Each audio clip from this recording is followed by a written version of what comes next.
Suzanne Polgar vit et travaille à New York. Elle a une façon très inhabituelle de voir le monde. Suzanne possède un cerveau de génie, parfaitement adapté à l'obsession de sa vie.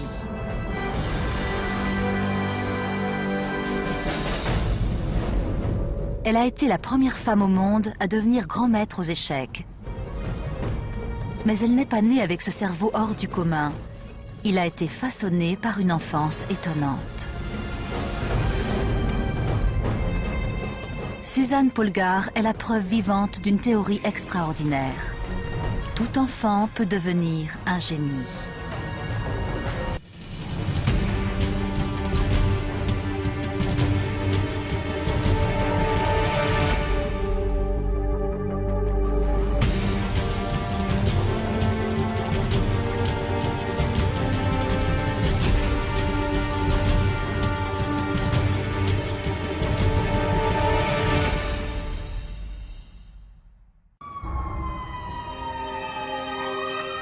Un dimanche matin, à Greenwich Village, deux joueurs d'échecs vont s'affronter.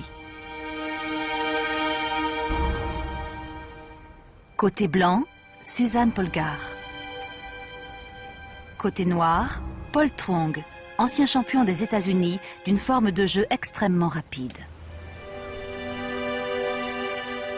Le Blitz. Chaque joueur dispose de 60 secondes, pas une de plus.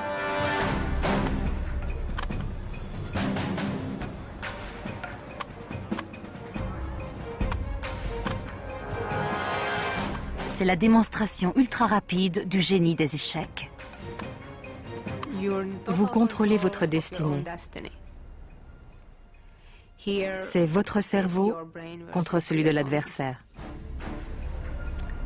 Comprendre le fonctionnement du cerveau de Suzanne peut nous aider à révéler le potentiel d'une autre.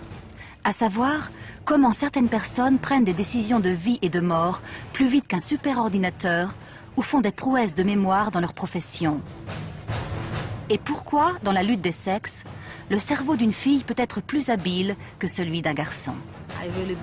Je suis persuadée que l'on peut réussir tout ce que l'on veut, si on s'y consacre vraiment. Personne ne peut arrêter le cerveau de Suzanne. Et son adversaire n'est pas assez rapide. Il est le dernier d'une longue série de victimes célèbres. Suzanne a affronté les plus grands champions, comme Garry Kasparov, Anatoly Karpov et même le célèbre Bobby Fischer. Mais le génie de Suzanne n'est pas un accident de naissance. Elle a été une enfant de 4 ans comme les autres, dont la vie a été changée par une éducation exceptionnelle.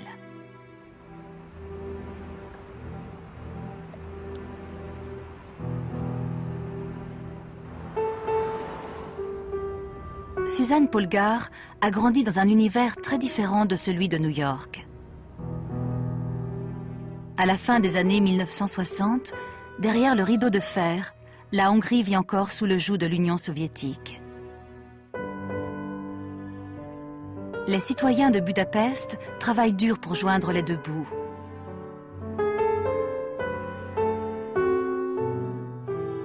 La future reine des échecs n'est pas née princesse. Je suis venue au monde dans cette rue et j'y ai vécu jusqu'à l'âge de 10 ans.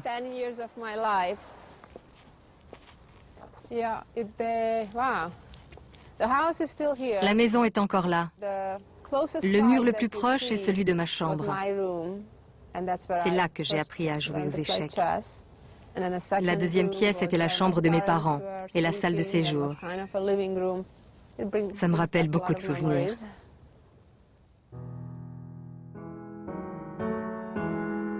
Même si leurs conditions de vie à cette époque sont modestes, le père de Suzanne a une vision unique. Psychologue de formation, László Polgár est l'auteur d'une étude approfondie sur l'influence de l'éducation sur le génie. Wolfgang Amadeus Mozart, qui composait à l'âge de 5 ans, semble être l'exemple classique de l'enfant né avec des dons extraordinaires. Mais László Polgár note que Mozart a reçu de son père Léopold, lui-même musicien accompli, un apprentissage précoce et inestimable.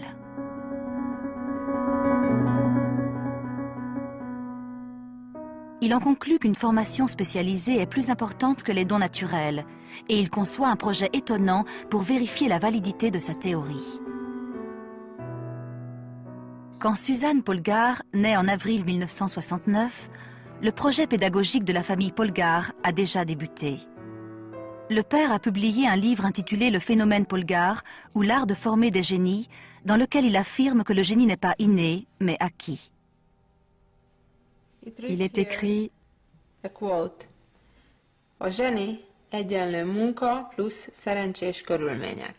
ce qui veut dire le génie résulte du travail et de circonstances favorables. Les circonstances favorables sont le foyer heureux créé par László et sa femme Klára. Le travail sera garanti par László qui fera lui-même l'éducation de sa fille à la maison. Mon père pensait que tous les enfants avaient un potentiel inexploité. Selon lui, aller à l'école ne m'apporterait pas grand-chose de plus.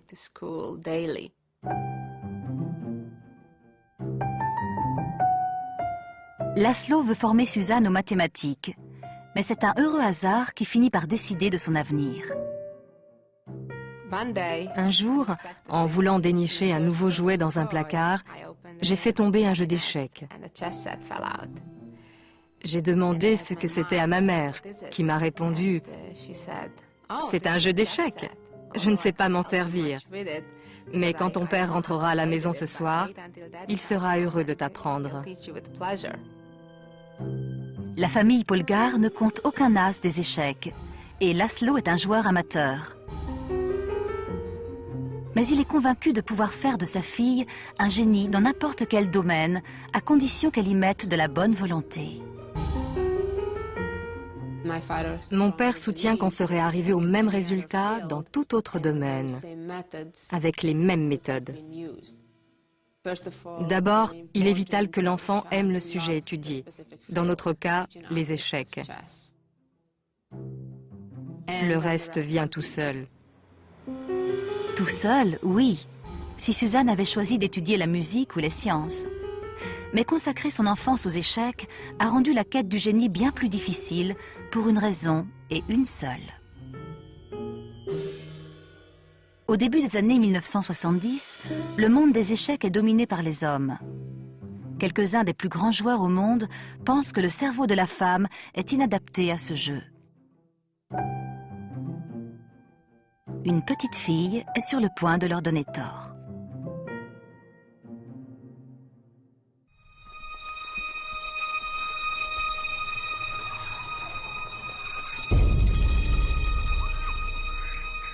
Le parc de Blenheim Palace, dans le comté de l'Oxfordshire.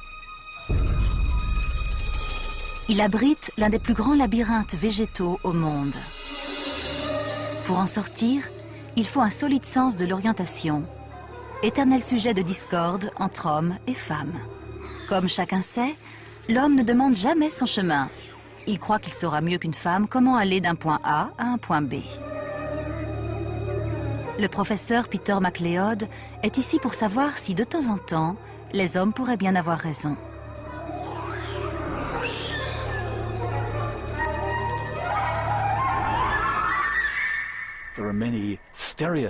Il existe de nombreuses idées reçues sur les stratégies différentes de l'homme et de la femme pour résoudre un problème. Certaines pourraient être fondées sur des préjugés, mais on s'est rendu compte que les mêmes stéréotypes circulaient dans toutes les cultures. On ne peut pas s'empêcher de penser qu'il n'y a pas de fumée sans feu. 10 filles et 10 garçons vont tenter d'atteindre la statue au centre du labyrinthe. Leur premier objectif est de trouver le pont de bois qui donne une vision d'ensemble du dessin. C'est ici que MacLeod et les enfants vont faire le point. Qu'est-ce que tu en penses? C'est très dur. Tu reconnais des endroits? Où es-tu déjà allé? J'ai contourné le truc là-bas avec les zigzags. Ensuite, je suis venu ici. Je me souviens de presque tous les tournants que j'ai pris. Les garçons ont une meilleure vue d'ensemble. Ils se rappellent où ils sont passés et où ils doivent maintenant aller. Je dois continuer dans cette direction. Enfin, c'est ce qu'ils croient. Je tourne à droite. Non, à gauche. Oh là là.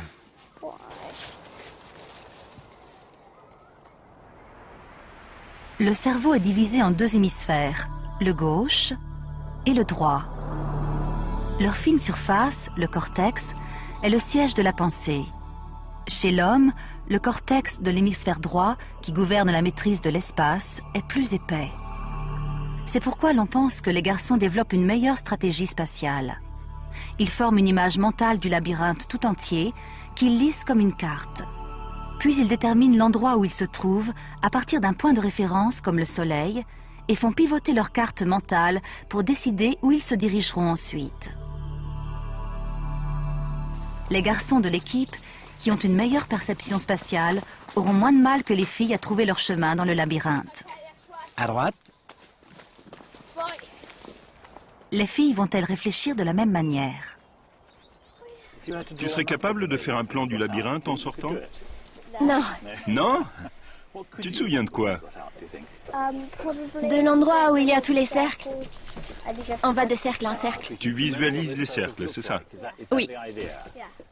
Les filles s'attachent moins à la vision d'ensemble. Ce qu'elles remarquent, ce sont les détails. Je sais où elle est maintenant. Une fois que je serai sortie des cercles, Des haies circulaires reconnaissables leur servent de point de repère. Filles et garçons utilisent leur cerveau droit pour s'orienter. Mais chez les filles, le corps calleux, qui réunit les deux hémisphères du cerveau, est plus développé. C'est pourquoi elles se servent aussi de leur hémisphère gauche, lieu du langage et du raisonnement. Plutôt que de voir le labyrinthe dans son ensemble, elles concentrent leur attention sur des caractéristiques qu'elles peuvent décrire avec des mots, comme les haies circulaires. Les filles s'orientent en suivant une succession de lignes qui relient un point de repère à un autre. Mais sans vue d'ensemble du labyrinthe, elles risquent de ne pas les retrouver et se perdre. c'est énervant. Les filles ont plus de mal à s'orienter dans ce labyrinthe car il a peu de caractéristiques visuelles. Toutes les haies se ressemblent. On distingue des formes, mais aucun endroit précis ne reste en mémoire. Les scientifiques constatent invariablement que les garçons arrivent en tête dans ce type de labyrinthe, grâce à leur carte mentale. J'y suis. Lorsque les points de repère sont plus visibles, ce sont les filles qui gagnent. Mais aujourd'hui, elles doivent se contenter de la seconde place. Je l'ai trouvé.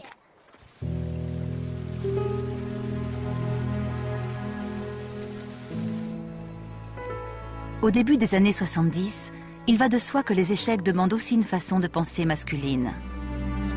Pour réussir aux échecs, comme pour sortir d'un labyrinthe, il faut se faire une représentation spatiale de l'échiquier et des pièces. Mais c'était avant Suzanne Polgar. Alors qu'elle n'est encore qu'une petite fille, son père cherche à démontrer que les différences cérébrales entre hommes et femmes n'ont aucune importance. L'homme et la femme n'ont pas le même cerveau. Ils pensent différemment. Je ne le conteste pas. Cela ne veut pas dire que le sexe masculin ou féminin soit supérieur à l'autre. C'est ce qui fait la beauté de la vie. Nous ne sommes pas tous obligés d'agir et de penser de la même manière pour réussir. Tous les chemins mènent à Rome, comme on dit. Quelques mois après lui avoir appris à jouer aux échecs, Laszlo emmène sa fille dans le club le plus prestigieux de Budapest, Voros Meteor. Suzanne va se heurter à l'opposition des hommes à plus d'un titre.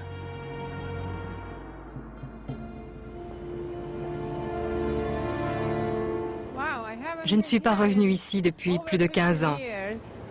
Ça a été mon tout premier club d'échecs.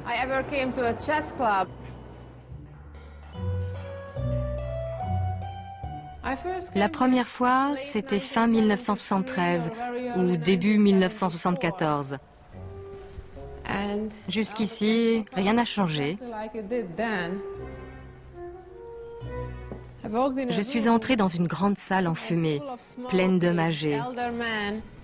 Ils pensaient que c'était mon père qui allait jouer. et que je l'accompagnais.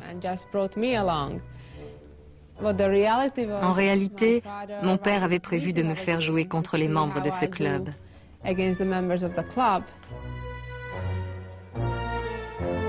Ces hommes prennent Laszlo pour un fou. Ils veulent bien faire plaisir à une jolie petite fille, mais ne sont pas préparés à ce qui va suivre. Ce jour-là, Suzanne inaugure ce qui deviendra une habitude chez elle, battre un homme aux échecs. Après avoir perdu contre moi, de nombreux hommes sont venus me voir en me disant « J'ai mal dormi, ça m'a rendu malade, j'ai eu mal au ventre ». Il y en a eu toute une série. Alors j'ai commencé à dire en riant que je n'avais jamais battu un homme bien portant. Le seul homme qui ne soit pas étonné, c'est Laszlo Polgár. Il construit son enseignement sur une faculté mentale qui ne serait pas propre à un hémisphère du cerveau plutôt qu'à un autre. Une fille peut l'acquérir aussi rapidement qu'un garçon. Bientôt, Suzanne bat les hommes du club, les yeux fermés.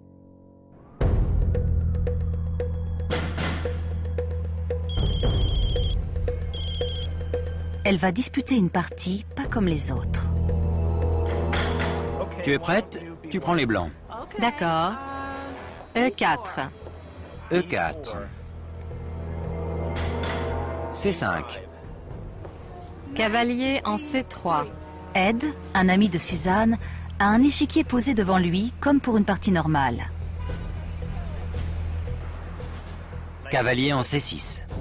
Mais Suzanne n'en a pas besoin. Elle joue dans sa tête. Le seul échiquier dont elle a besoin est dans son imagination. F5. Fais attention. Les amateurs comme Ed ont besoin de l'échiquier pour suivre les mouvements des 32 pièces. Je vais jouer en G5. Suzanne, elle, se sert d'une aptitude fondamentale aux échecs, la mémoire.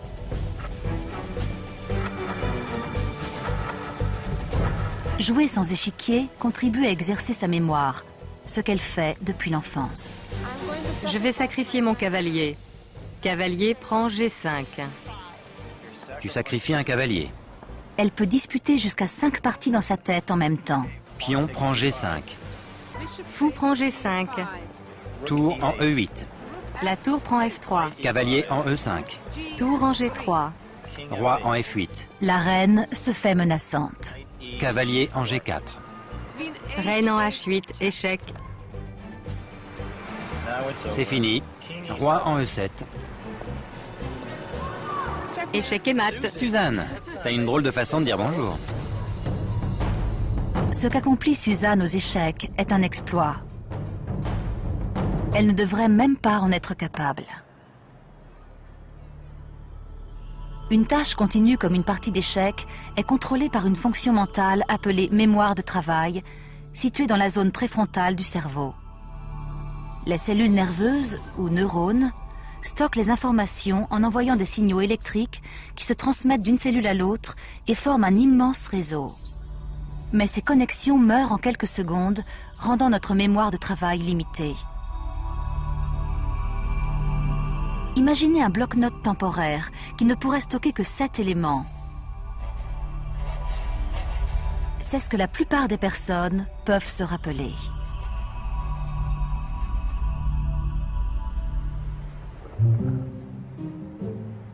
Quelles sont les capacités exactes de la mémoire de travail de Suzanne? Thompson Street, dans l'un des nombreux clubs d'échecs en terrasse de cette célèbre rue de New York, Suzanne a bien voulu se prêter à un petit test de mémoire.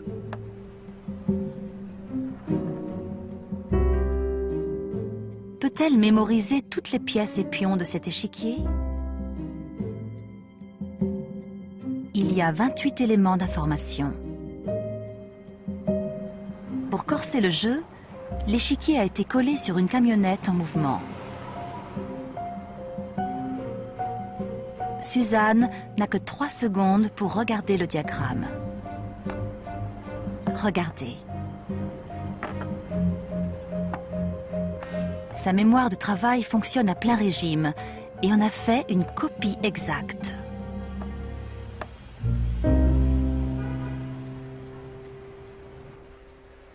Pour expliquer cette prouesse, un scientifique s'est déplacé dans un endroit inhabituel.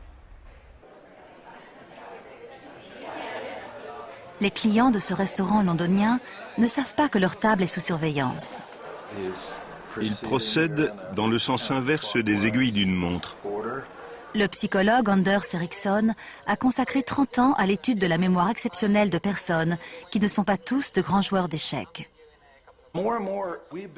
Nous nous intéressons de plus en plus aux performances de la vie quotidienne, aux gens capables de prouesses extraordinaires. Il s'attend à une performance pleine de bravoure de la part du serveur espagnol Vicente Sancho. Je crois que j'ai une bonne mémoire. J'ai hérité de celle de ma grand-mère. Je peux prendre votre commande? Oui. Une vodka, s'il vous plaît.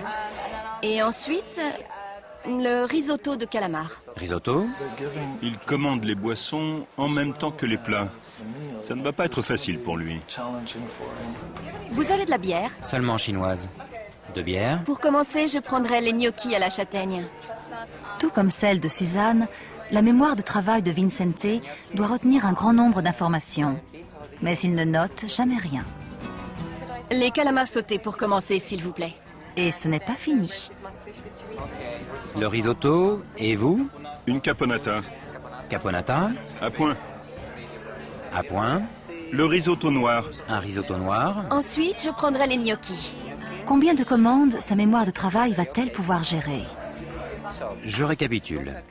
La vodka, le risotto noir avec l'arrêt, une bière avec les gnocchis, le bœuf à point, un risotto noir, un bar avec un gin tonic, Vicente paraît avoir retenu plus de 7 éléments.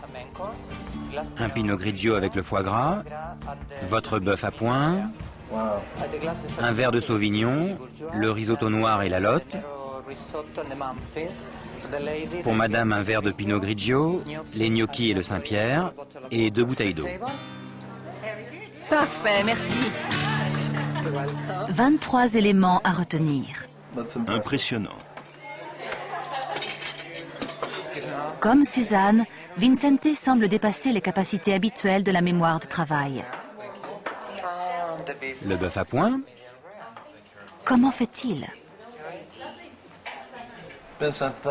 Je suis très impressionné. J'aimerais comprendre comment vous avez fait. Savez-vous par quel client ou par où vous allez commencer? oui, je préfère commencer par ma gauche. Dans l'ordre, d'abord la femme brune qui porte un chemisier blanc et un jean, puis la blonde avec les cheveux presque blancs. Elle n'avait pas l'air sûre de ce qu'elle voulait commander. Vicente n'a pas mémorisé les 23 éléments individuellement. Il a fusionné les informations de manière à obtenir 7 blocs qui seront plus facilement gérés par sa mémoire de travail. J'associe la personne, les dates et le numéro. Je ne sais pas comment l'expliquer, mais ça forme un tout. Il forme une image mentale de chaque client, puis il y accole sa commande. Cette technique, connue des spécialistes de tous les domaines, est appelée mémorisation par bloc. C'est comme avec les numéros de téléphone. L'un des plus faciles que j'ai eu était le 492 1 492. 1492, c'est l'année où Christophe Colomb a découvert l'Amérique. À partir de là, je n'avais plus à me rappeler les chiffres individuellement. Les 4 chiffres fusionnés étaient extraits de ma mémoire sous la forme d'un seul nombre. Suzanne traite les informations de la même manière. Au lieu de retenir la position de chacune des pièces de l'échiquier, elle les regroupe. La figure menaçante de la dame et des fous blancs est mémorisée en un seul bloc. Le roi noir, très protégé, en est un autre. Suzanne n'a plus qu'à mémoriser 5 blocs. Une tâche beaucoup plus facile.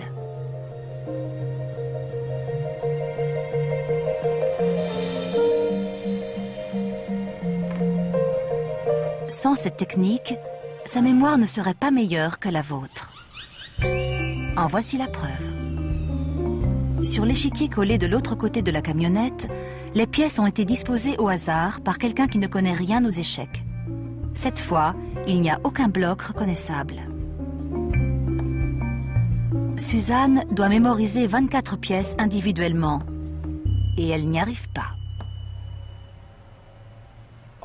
Toutes les pièces étaient disposées au hasard. C'est beaucoup plus difficile à retenir, surtout en si peu de temps. Comment Suzanne reconnaît-elle les figures d'échecs? Pour elle, ce sont de vieilles amies, implantées dans son cerveau pendant son enfance.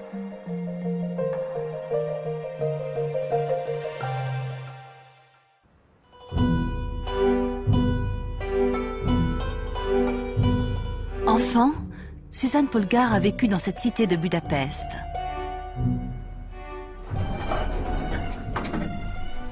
On y est presque.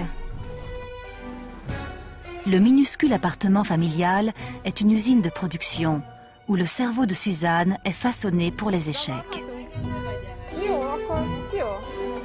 Les locataires actuels ne savent pas qu'un génie a formé ses premiers souvenirs entre ses murs. Rien n'a changé. Le téléphone était là. Quand on a enfin eu notre premier téléphone, on l'a posé là. Et ici, c'était le salon. C'est ici que Suzanne a fourni le plus gros effort de sa vie, jusqu'à 6 heures par jour. J'avais un mur entier de livres sur les échecs, une collection de 4 à 5 000 titres.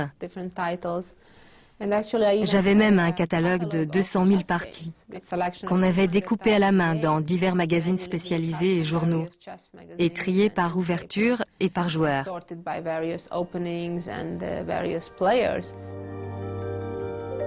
C'est ce travail de titan qui a permis à Suzanne, durant toute son enfance, de graver les secrets complexes des échecs dans sa mémoire. Le nombre de combinaisons possibles est comparable au nombre d'atomes dans l'univers.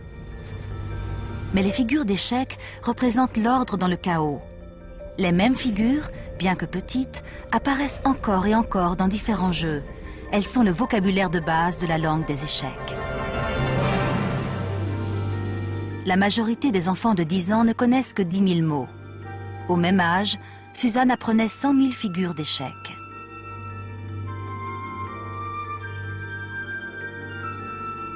Ce processus va transformer la physiologie de son cerveau. Lorsqu'elle est constamment répétée, l'information passe de la mémoire de travail à la mémoire à long terme. La mémoire de travail ne conserve les éléments que pendant quelques secondes. Au-delà, les connexions électriques meurent et c'est l'oubli. Dans la mémoire à long terme, la répétition des courants électriques stimule les neurones et entraîne la formation de nouvelles connexions permanentes. L'information mémorisée est maintenant inscrite dans le cerveau, où elle sera conservée toute la vie. Comme celle de tout un chacun, la mémoire à long terme de Suzanne a stocké des visages et des expériences. Puis, elle a stocké des figures d'échecs.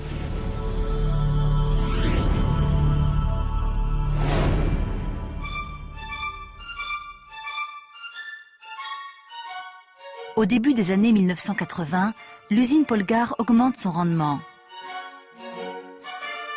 Les 2 sœurs cadettes de Suzanne, Sophia et Judith, entrent dans la course au génie. En quelques années à peine, la famille est prête à prendre d'assaut le monde des échecs. À 15 ans, Suzanne est classée meilleure joueuse féminine au monde. Au New York Open de 1985, elle fait sensation en battant pour la première fois un grand maître. En 1989, Judith remporte à 12 ans 8 tournois d'affilée. À 14 ans, Sophia anéantit 4 grands maîtres avec l'un des meilleurs scores de tous les temps. En les voyant assises devant l'échiquier, j'ai tout de suite senti qu'elles n'étaient pas comme les autres joueuses. Aujourd'hui encore, Suzanne impressionne. Comme ses sœurs, elle paraît jouer un nouveau coup aussi facilement qu'elle respire. On dirait qu'il y a une liaison directe entre leur cerveau et le doigt qui déplace la pièce. Le cerveau humain ne devrait pas être capable de choisir le meilleur coup. Il existe autour de 4 milliards de combinaisons possibles uniquement pour les 3 coups à venir. Seul un superordinateur peut faire ces calculs. Alors comment Suzanne arrive-t-elle à jouer à une telle cadence? Pour William Marston, la seule explication réside dans le fait que son cerveau exploite un savoir-faire très humain. Nous couvrons d'éloges les bons calculateurs, mais nous considérons comme allant de soi toutes sortes de facultés mentales intuitives. Le concept de l'intuition semble tenir davantage de la magie que de la science. Pour William Marston, en revanche, l'intuition est un talent particulier que possèdent de nombreux spécialistes de tous les domaines et que l'on peut expliquer.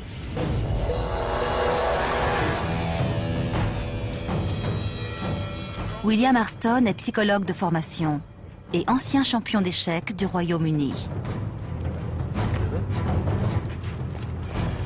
Finalement, ce n'est pas si difficile.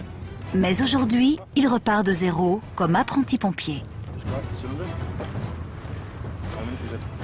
Il veut comparer ses talents de novice à ceux d'un sapeur-pompier aguerri, Lee Cork. D'abord, jetez un coup d'œil rapide à la fumée qui sort de là. Je vais entrer là-dedans? Oui. Ils vont devoir affronter un adversaire terrible. C'est le genre d'embrasement éclair qui a tué 5 pompiers. Ma femme a toujours dit que j'irai en enfer. Il n'a aucune expérience, mais il croit en la logique de son plan d'attaque. Il compte maîtriser un côté du feu, puis passer rapidement à l'autre. À gauche? Où il va? À droite? Raté. Mais il n'arrive à rien. Les flammes prennent des directions qu'il n'a pas prévues. Elles reviennent vers moi. Soulève. J'essayais d'appliquer des règles. Je m'arrêtais pour réfléchir et je regardais le résultat de ce que j'avais fait. Il y a trop d'eau. Tout ce que Marston a obtenu, c'est un nuage de vapeur brûlante. C'est enfumé. Il essaie encore de s'en sortir par la réflexion. Mais à force d'analyser, il est comme paralysé. On n'a plus aucune visibilité. Restez accroupi. William Marston a appris à ses dépens comment trop de réflexion pouvait tuer l'action. Le pompier Lee Cork lui en fait la démonstration. Il faut refroidir le foyer. Pour un sapeur-pompier, la présence de flammes dans le plafond de fumée est signe de danger. Il réagit instantanément en refroidissant les flammes, sans avoir besoin de réfléchir. Quand on a fait quelque chose un certain nombre de fois, on n'a même plus besoin de réfléchir à la façon de le faire. Plus important encore, on devine ce que sera le résultat de cette action et on se prépare au coup suivant. L'intuition serait donc un savoir-faire acquis. Elle s'appuie sur l'expérience et suppose de reconnaître puis de réagir à des situations familières. Et aussi étonnant que cela paraisse, les joueurs d'échecs se servent davantage de leur intuition que du calcul. On ne calcule pas à partir d'une position, on n'étudie pas une liste de possibilités. On sent ce qu'il faut faire et on le fait sans réfléchir.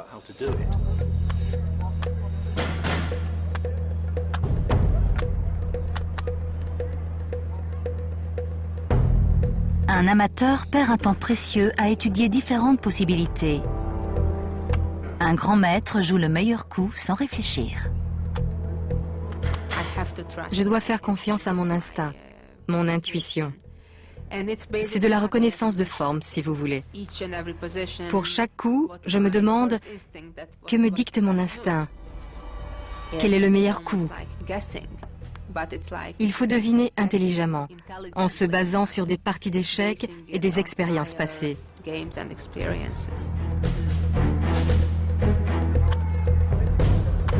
Suzanne devine les coups de son adversaire avant même qu'il les joue. Preston Lasker a la sensation qu'elle lit dans ses pensées.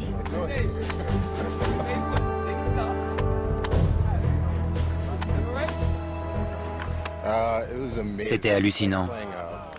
J'avais l'impression de jouer contre Michael Jordan.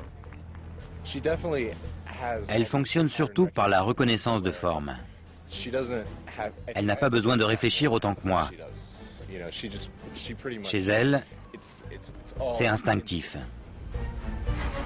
C'est ce talent qui distingue les champions des autres. Suzanne est si douée qu'une zone de son cerveau pourrait être dédiée à la reconnaissance de forme. Grâce aux techniques modernes d'imagerie médicale, on va pouvoir l'identifier. Mais il y a un problème. Le cerveau est si complexe que trouver une structure donnée est une tâche quasi impossible. Sauf en cas de dysfonctionnement de l'activité cérébrale qui met parfois les scientifiques sur la bonne voie.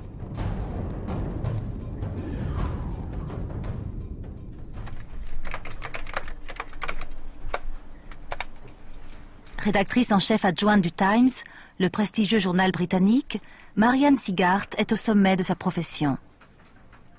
Mais elle ne sait pas reconnaître certaines formes familières. Chaque semaine, j'écris une rubrique qui est relue par un des nombreux correcteurs du journal. L'un d'eux vient dans mon bureau et me tend une épreuve de l'article. Je lui dis merci, je lis le texte et vérifie qu'il n'y a plus de faute. Ensuite, je rapporte l'épreuve au service correction. Seulement, je ne sais plus qui me l'a apporté. Marianne souffre de prosopagnosie, un trouble de la reconnaissance des visages. Même reconnaître un collègue qu'elle voit tous les jours lui est difficile. Je fais le tour du service en regardant discrètement les écrans pour voir si mon article s'affiche sur l'un d'eux. Marianne sait qu'elle voit un visage, mais elle ne le reconnaît pas. J'aimerais savoir comment font les autres pour se reconnaître. Ma vie serait plus simple. C'est aussi dur pour moi d'arriver à comprendre ça que ça l'est pour un daltonien de distinguer le vert du rouge, même si on lui dit « Regarde, ça c'est rouge et ça c'est vert ». Une personne sur 50 est atteinte d'une forme de trouble de la reconnaissance des visages. Longtemps, Marianne n'a pas été consciente de sa maladie, parce qu'elle avait appris à identifier les gens autrement. Le psychologue David Wilkinson veut en savoir plus. Comment reconnaissez-vous les gens? Je me fie énormément aux cheveux. Mais quand les gens se les font couper ou teindre, ça ne marche plus, ou quand ils n'en ont pas. Sinon à la voix, la démarche, la façon dont ils se tiennent, marchent, aux lunettes, les barbes et les moustaches m'aident beaucoup. Vous semblez vous concentrer davantage sur les petits détails, les parties du visage. C'est une autre stratégie. Oui, je fais ça pour compenser le fait que je ne reconnais pas le visage. Je me dis, il doit bien y avoir sur ce visage un détail à retenir. Par exemple, j'ai remarqué que vous aviez une bosse sur le nez. Ça m'aidera peut-être à vous reconnaître la prochaine fois.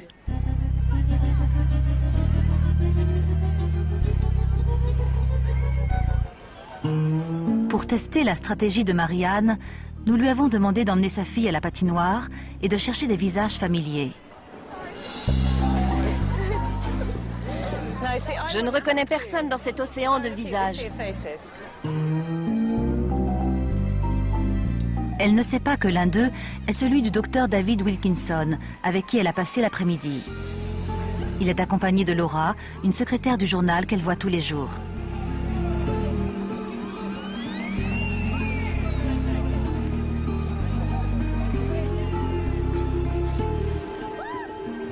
De loin, elle ne remarque aucun détail qui pourrait l'aider. Et s'ils viennent un peu plus près? Une mère et ses filles? Non. David Wilkinson retire son bonnet. Finalement, il a recours à une pitrerie. Vous n'avez rien?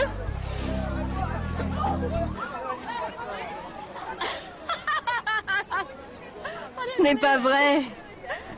Je te présente David, avec qui j'ai passé l'après-midi. Ravi de vous connaître. Et voici Evie. Je me demandais si vous alliez me reconnaître. Le plus drôle, c'est que je venais juste d'en parler. Qui est-ce? Ce n'est pas Laura? Ce n'est que quand tu as avancé ton visage que j'ai vu la bosse sur ton nez. Les IRM du cerveau de personnes comme Marianne font apparaître des lésions sur la zone qui contrôle la perception des visages. L'aire fusiforme des visages est localisée à l'arrière de la tête. C'est dans cette zone que sont traitées les premières informations perçues par les yeux. Un cerveau sain analyse les proportions des yeux, du nez et de la bouche. Ensuite, il compare ce visage à tous les visages familiers stockés dans sa mémoire à long terme.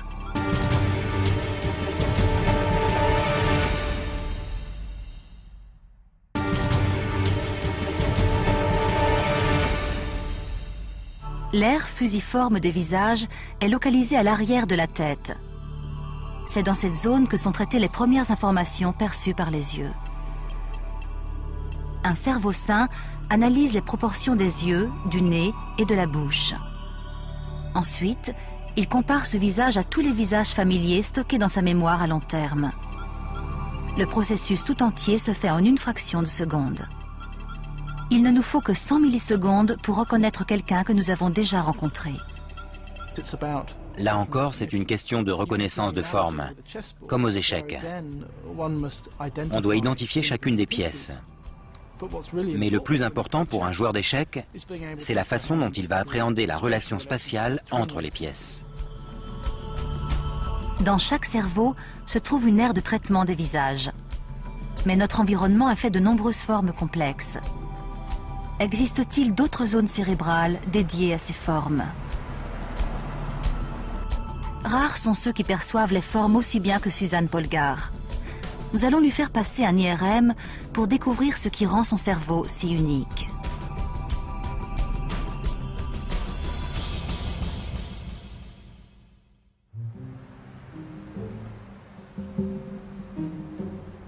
Suzanne va enfin savoir en quoi son cerveau est parfaitement adapté aux échecs.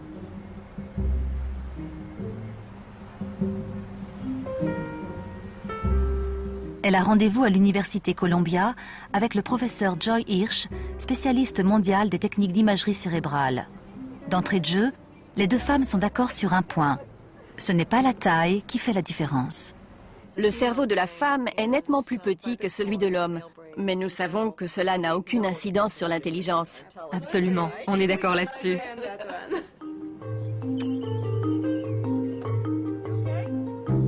Joy Hirsch va scanner le cerveau de Suzanne par IRM ou imagerie par résonance magnétique.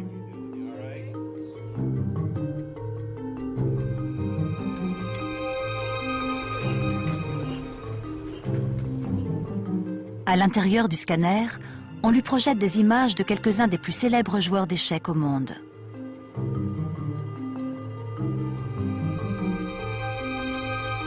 Jusqu'ici, son cerveau réagit comme prévu.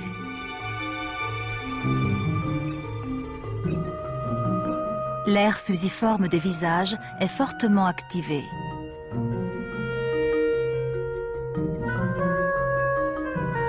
Le cerveau de Suzanne possède-t-il une autre aire dédiée aux figures d'échecs?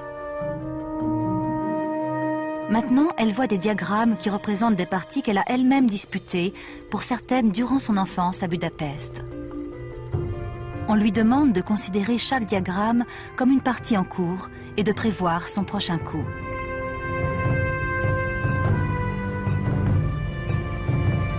Voici les premières images d'un cerveau de champion jouant aux échecs. Leur comparaison avec les images de reconnaissance des visages conduit à une découverte étonnante. Ceci est la partie inférieure de votre cerveau, découpée en 4 tranches. Et ici, vous voyez l'aire fusiforme des visages. Suzanne se sert de la même zone pour les visages et les échecs. Chez vous, on ne peut pas différencier la zone des visages de celle des échecs. C'est la même. Le cerveau de Suzanne s'est approprié l'aire fusiforme des visages et l'a adapté aux échecs. Ce ne sont pas de nouveaux visages, mais des figures d'échecs qu'elle compare à l'immense bibliothèque de combinaisons inscrites dans sa mémoire à long terme. Suzanne reconnaît une combinaison familière en 8/10 de seconde, soit presque aussi rapidement que le visage d'un vieil ami.